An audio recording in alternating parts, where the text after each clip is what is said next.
पुराना क्लासेज में आपका स्वागत है। तो आज की ये जो कि लेटेस्ट अपडेट क्या है, तो ये जो है आपको बीपीएससी से वैकेंसी है जो कि निकल गई है। और इसमें जो कि विज्ञापन क्या है, उसका परीक्षा का पाठ्यक्रम क्या है, योग्यता क्या है, ये पद का नाम आप देख रहे होंगे। आज ही ये जो कि निकली है, स्वास्थ्य विभाग बिहार सरकार के अंतर्गत औषधि निरीक्षक का जो कि पद है। तो देखते हैं कि आखिर इस विज्ञापन में है कि कौन लोग है जो कि भर सकते हैं और सीटों की संख्या कितनी है, तो ये आप देख सकते हैं।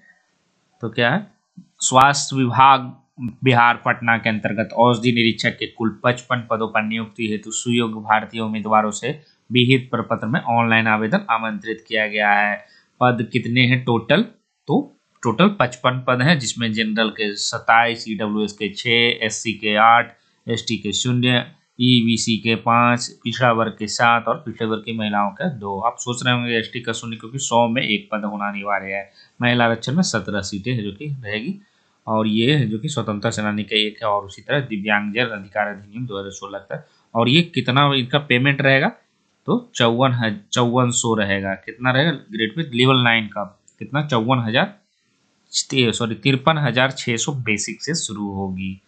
योग्यता क्या है, तो ये क्या है, विधि द्वारा भारत में स्थापित किसी भी विश्वविद्यालय से फार्मास्यूटिकल विज्ञान में स्नातक या क्लिनिकल फार्माकोलॉजी माइक्रोबायोलॉजी में विशेषज्ञता सहित मेडिसिन में स्नातक की डिग्री होना चाहिए। मतलब किसी विद्यालय से फार्मेसी या फार्मास्यूटिकल विज्ञान में स्नातक किया, या मतलब दोनों में अगर ये नहीं है फार्मेसी या फार्मास्यूटिकल विज्ञान में, तो आप क्लिनिकल फार्माकोलॉजी या माइक्रोबायोलॉजी में है जो कि मेडिसिन चिकित्सा विज्ञान में स्नातक होना चाहिए।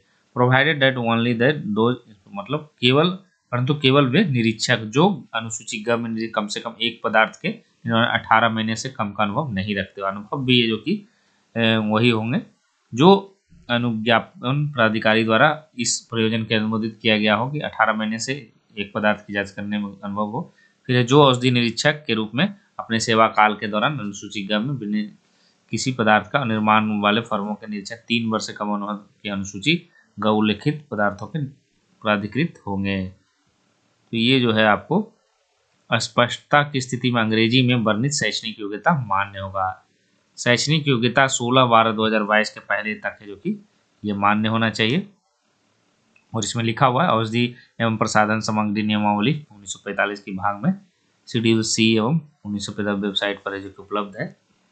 ये है अगर आपको योग्यता है, शैक्षणिक योग्यता एवं अनुभव भी अनिवार्य है। अगर आप सोच रहे होंगे कि सिर्फ शैक्षणिक योग्यता है, नहीं, अनुभव अगर नहीं है तो फिर कोई फायदा नहीं है। ये सारा चीज़ डिटेल दिया हुआ है। उम्र सीमा क्या है, 1/8/2022 से 21 वर्ष होना चाहिए और अधिकतम 37 वर्ष जनरल के लिए। उसी तरह ईबीसी और बीसी के लिए 40 वर्ष है, एससी एसटी के लिए 42 वर्ष है। और अगर आप सरकारी सेवा में है तो 3 बार है जो कि आप कर सकते हैं। 5 वर्षों की छूट है जो कि अनिवार्य होगी, 3 वर्षों की जो निरंतर सेवा में है अधिकतम आयु सीमा के लिए, लेकिन 3 बार से ज़्यादा मौका नहीं मिलेगा।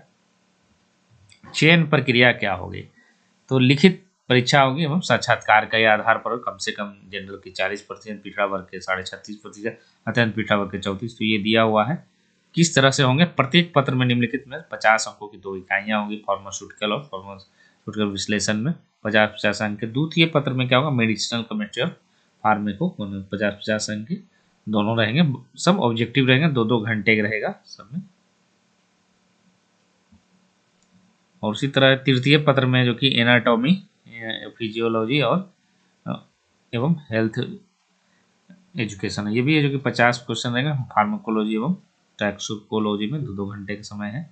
उसी तरह फार्मास्यूटिकल और मतलब ये जो है आपको 50 अंकों की प्रत्येक पत्र में जो कि इकाइयाँ होगी उसके आधार पर होगा। और साक्षात्कार 50 अंक का होगा। लिखित परीक्षा में परिणाम के आधार पर अधिचयनित लिखती होगी 2.5 गुना है जो कि अभी तो साक्षात्कार मतलब इसमें आप सक्सेस होंगे तो 2.5 गुना है जो कि आपको बुलाया जाएगा। मेधा सूची जो कि लिखित परीक्षा और साक्षात्कार दोनों का अंक जोड़ा जाएगा। लिखित परीक्षा में अगर अनिवार्य नहीं होते हैं, अनिवार्य है, अन्यथा अंतिम मेधा सूची में वंचित कर दिया जाएगा। अनुसूचित जाति के लिए क्या क्या अनिवार्य है वो दिया हुआ है, जाति प्रमाण पत्र, अस्थायी निवास प्रमाण पत्र। और पिछड़ी जाति अत्यंत पिछड़ा वर्ग क्रीमी लेयर जो है वो दिया हुआ है। अब आते हैं, ये सब तो सब में है रहता है।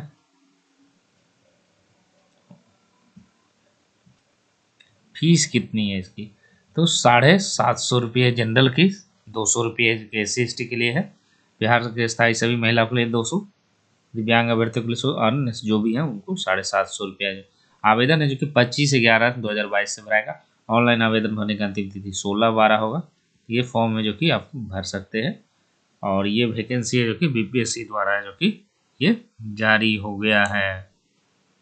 अब बात करते हैं 68वीं BPSC का। मैंने बताया था कि अतिरिक्त रिजल्ट है जो कि आने की संभावना हो सकती है। तो जैसा चर्चाओं में है सोशल मीडिया पर कि कल है जो कि एक्सपर्ट को बुलाया जा सकता है, और एक्सपर्ट को है जो कि अगर वो संशोधन करते हैं, अगर उसमें गलतियाँ निकलती है तो निश्चित रूप से रिजल्ट आ सकता है। अगर रिजल्ट मान लीजिए मान लीजिए कि 2-3 प्रश्न जो गलत निकलते हैं, फिर कट ऑफ डाउन होगा, तो क्या जो लोग पास किए हुए वो बाहर होंगे? तो ऐसा अब तक नहीं देखा गया। जो अभ्यर्थी पास है तो उनको बराबर के लिए क्या होगा कि और भी कट ऑफ मार्क्स है जो कि घटाए जा सकते हैं, 3 मार्क, 2 मार्क्स, 3 मार्क जितने हैं। तो अगर एक्स्ट्रा रिजल्ट आती है तो निश्चित रूप से कट ऑफ गिरेगा, और वो संख्या है जो कि बढ़ सकती है, 4000 हो सकती है, 5000 हो सकती है, ये तो कट ऑफ पर निर्भर करेगा। तो देखते हैं कि कल जैसी चर्चाएं सोशल मीडिया पर कि क्या एक्सपर्ट आएंगे और सच में क्वेश्चन गलत है जो कि प्रूफ होगा। अगर नहीं होगा तो फिर कोई असर नहीं होगा। इसलिए नहीं होगा क्योंकि वो कट ऑफ है जो कि सही हो जाएगा, सही रहेगा, तो फिर रिजल्ट नहीं आएगा। तो कहीं न कहीं जो कि कल है जो कि एक्सपर्ट की क्या राय होगी, अगर होती है किसी ऑफिस में, तो निश्चित रूप से 68वीं जो 68वीं मैंने बोला 67वीं BPSC प्री के जो अभ्यर्थी हैं उनके लिए फायदेमंद 68वीं का है जो कि विज्ञापन ही निकला है। तो इसी के साथ धन्यवाद।